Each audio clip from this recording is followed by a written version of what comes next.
Bonjour tout le monde. Aujourd'hui, pour le 26 mai, on va prendre le texte des Actes des Apôtres puisque l'Évangile a déjà été lu cette semaine. Alors, lecture du livre des Actes des Apôtres. En ces jours-là, des gens venus de Judée à Antioche enseignaient les frères en disant « Si vous n'acceptez pas la circoncision selon la coutume qui vient de Moïse, vous ne pouvez pas être sauvés. » Cela provoqua un affrontement, ainsi qu'une vive discussion, engagée par Paul et Barnabé contre ces gens-là.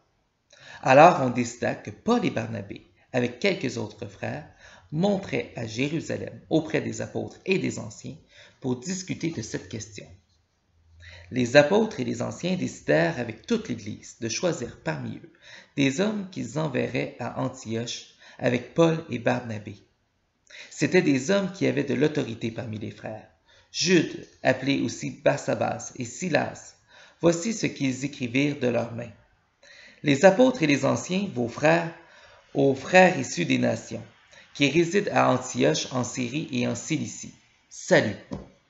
Attendu que certains des nôtres, comme nous l'avons appris, sont allés sans aucun mandat de notre part, tenir des propos qui ont jeté chez vous le trouble et le désarroi, nous avons pris la décision à l'unanimité de choisir des hommes que nous vous envoyons chez vous, avec nos frères bien-aimés Barnabé et Paul, eux qui ont fait don de leur vie pour le nom de notre Seigneur Jésus-Christ. Nous vous envoyons donc Jude et Silas, qui vous confirmeront de vive voix ce qui suit. L'Esprit Saint et nous-mêmes avons décidé de ne pas faire peser sur vous d'autres obligations que celles-ci qui s'imposent. Vous abstenir des viandes offertes en sacrifice aux idoles, du sang, des viandes non saignées et des unions illégitimes. Vous agirez bien si vous vous gardez de tout cela. Bon courage. Parole du Seigneur. Nous rendons grâce. Le commentaire va porter sur cette opposition entre Paul et Barnabé et ceux qu'on va appeler les judéaïsants. C'est-à-dire des gens qui croient que pour devenir chrétien, il faut tout d'abord devenir juif et donc inscrire l'alliance juive dans la chair de l'homme par la circoncision. Vous comprendrez que pour un enfant, la circoncision peut constituer un traumatisme. Pour un homme d'âge mûr, on peut parler de charcuterie. C'est un traumatisme quand même beaucoup plus élevé. Et où je veux en venir, c'est qu'il y a eu cette sagesse dans l'Église de dire il faut mettre le moins d'obligations, le moins de barrières possibles entre le Christ et les gens qui veulent y adhérer. On a actuellement un pape François qui me remplit d'espoir, sincèrement, qui nous dit qu'il faut tenter d'éviter les douanes pastorales.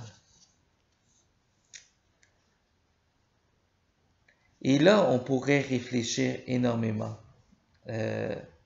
sur qu'est-ce que ça peut représenter. Et il y a beaucoup d'obligations qui nous proviennent de notre tradition religieuse, beaucoup de règles. Et on pourrait les énumérer ou les réfléchir, sortir notre catéchisme. Mais au-delà de ça, ce qui me semble important aujourd'hui, c'est de vraiment renommer cette idée du pape François, tenter d'éviter les douanes pastorales. Est-ce que notre objectif est de témoigner autant d'accueil et d'amour que possible aux gens qui nous arrivent, ou de faire un petit peu comme les judéaïsants de l'époque? Vous ne rentrez pas dans nos normes actuelles, désolé. Revenez plus tard. Je suis tellement convaincu que le Christ ne voudrait certainement pas qu'on ferme notre porte, encore moins qu'on ferme nos cœurs à des gens qui font des demandes à l'Église. Et on a ce beau défi-là de proposer le Christ et proposer toute l'exigence de l'amour. Et souvent, ça se fait un peu par le biais de nos récits, nos règles, nos rites.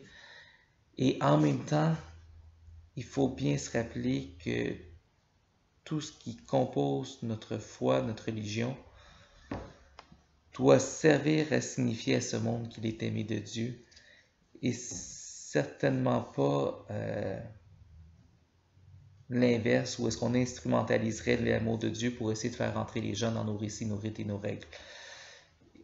Et je ne sais pas si vous comprenez un peu les deux envers de la même médaille.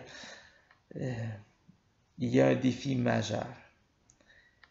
Et ce que je peux inviter tous et chacun, c'est de prendre le temps de relire La joie de l'Évangile.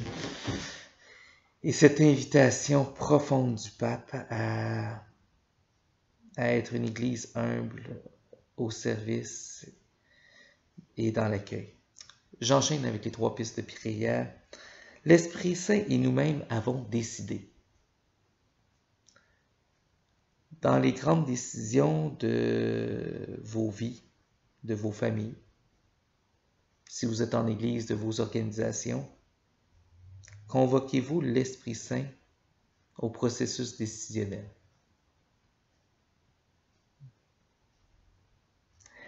Deuxième, de ne pas faire peser sur vous d'autres obligations. Parfois, on doit tenir certaines obligations parce qu'on est dans une institution, parce que